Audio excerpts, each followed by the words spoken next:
Shoot all the bugs, take their goo. Welcome to Hive Jumpers 2.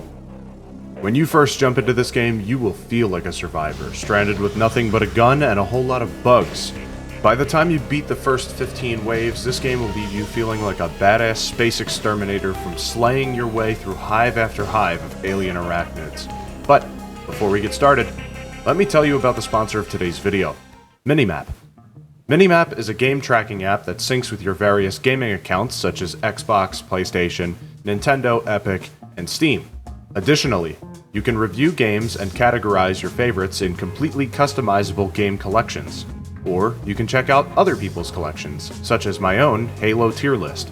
But it doesn't stop there. Minimap is a growing community of gamers that enjoy playing, sharing, and discussing video games with over 90,000 current users. Personally, Minimap has been my favorite social networking app, where I enjoy posting and discussing video games with others. I'd also like to thank Minimap for sending me the key and giving me the opportunity to review this game.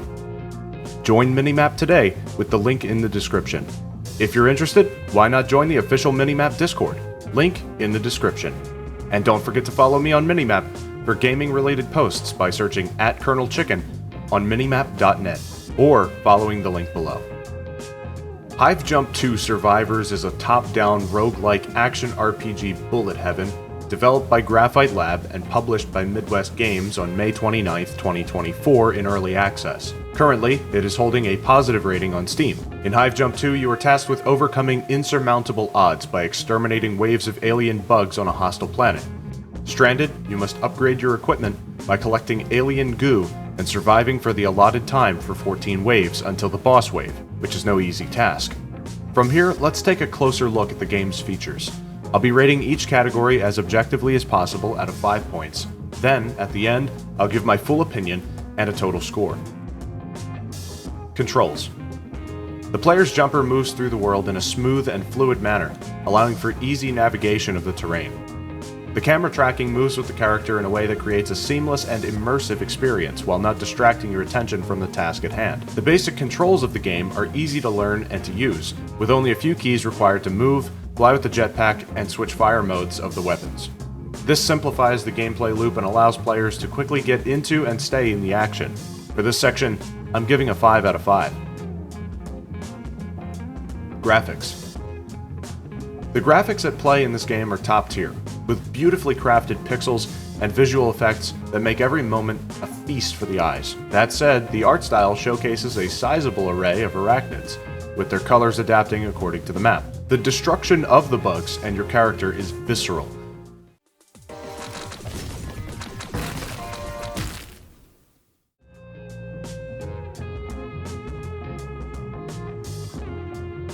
Of course, as can be expected of a game in this genre, the screen can oftentimes become chaotic during gameplay, which adds to the intensity of the experience.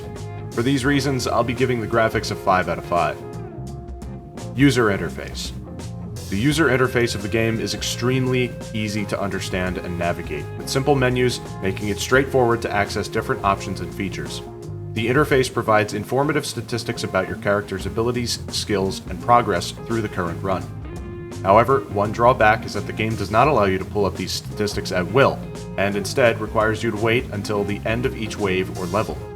This can be slightly inconvenient if you want to quickly check your current stats or weapon slots before the wave is over, or you level up. For the UI, I'm giving it a 4 out of 5. The sound effects in this game are very well done. In particular, the sounds for collecting goo and performing actions such as shooting are both satisfying and memorable. The one downside I did experience was the various sound effects in the game can become overwhelming and drown each other out. This can make it difficult to differentiate between certain sounds during chaotic encounters. Nonetheless, the quality of the sounds used throughout the game is commendable, which is why I'm giving it a 4 out of 5.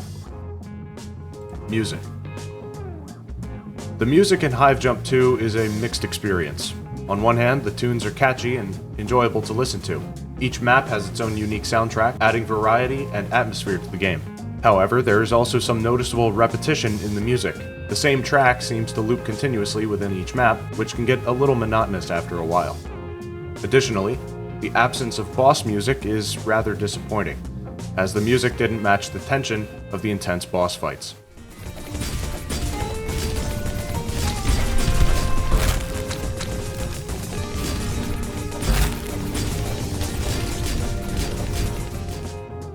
The music also seems to be louder than the sound effects by default, making it harder to hear the sound effects and other important sounds without adjusting the volume. This will put the music score at a 3 out of 5. Story. There is an evident effort to create some sort of lore or world history to the game, which adds to the overall atmosphere of Hive Jump 2. However, the lack of an overarching narrative can make it difficult for players to feel entirely immersed in the world, or even know why they're fighting swarms of alien bugs on a foreign planet to begin with. The store page's description states, "You are the lone survivor of your squad on an alien planet with just your weapon, a jetpack, and the courage to keep fighting. Kill off alien swarms and transform their valuable guts into explosive upgrades and vital utilities. Become an agent of vengeance in this bullet heaven action roguelike." While there may be small hints of world building present in the game, there are no in-game hints that I have seen that indicate your character's squad was wiped out, or even had a squad at all. Overall, the game's premise is intriguing, but may not be satisfying to players looking for an engaging narrative experience. Story, 2 out of 5. Difficulty. This game will put your skills to the test. Your patience, too. With 14 waves and a boss wave, each one will be progressively more difficult than the last. Hive Jump 2 has 2 tight maps that leave no room for errors. You'll be dying and respawning more times than you can keep track of. With the game's fast-paced nature, you'll have to think quickly and react even quicker to incoming threats. If you're looking for a fun challenge, this is the game. For those who can't get enough of exhilarating battles against massive bug swarms, you'll be pleased to find that after beating all 15 waves on one difficulty, another will become unlocked. Hive Jump 2 certainly provides a thrilling challenge. 5 out of 5. Progression. The game's progression system is highly engaging and very satisfying. It offers a multitude of ways to enhance the character's abilities, each one feeling substantial and rewarding. The upgrades are noticeable, adding layers of depth to the gameplay loop. Unlocking new jumpers through upgrades provides a sense of achievement, and the weapon upgrades obtained during runs keep gameplay dynamic and exciting, while creating a meta for good builds during runs. The game balances these upgrades with fair amber costs, making each permanent upgrade feel earned and valuable. Overall, the progression system is a significant strength of the game, offering a great sense of accomplishment when goals are achieved. The progression system gets a 5 out of 5. Price. There's little to say about the price other than that its original price of $6.99 is quite reasonable. In addition to that, at the time of recording, they're running an introductory offer that brings the game down by 29% to $4.96. 5 out of 5 for the price. Replay value. In terms of replayability, the game is lacking, though it is in early access, so change is to be expected. It does, however, offer 100 achievements via Steam to keep players engaged. Higher difficulties are sure to bring a certain level of replayability. However, only having 2 maps at the moment might make the game feel repetitive after multiple playthroughs.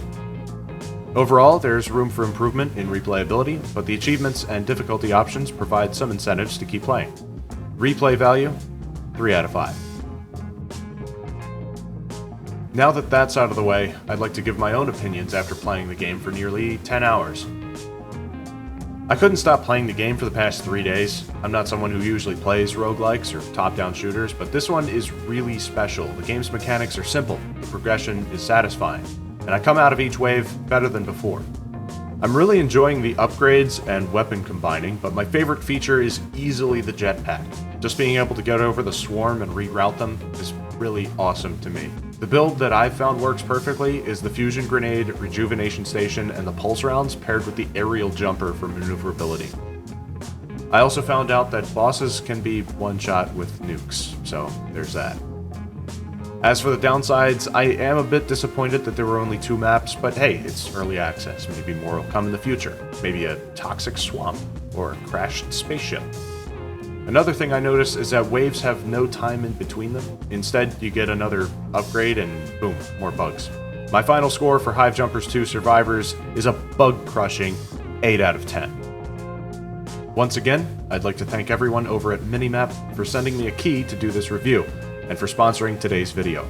If you enjoyed the video, please consider hitting the like button and subscribing. That would help me out a ton. And definitely go check out Minimap. That's about all I've got. I'll see you around. Chicken out.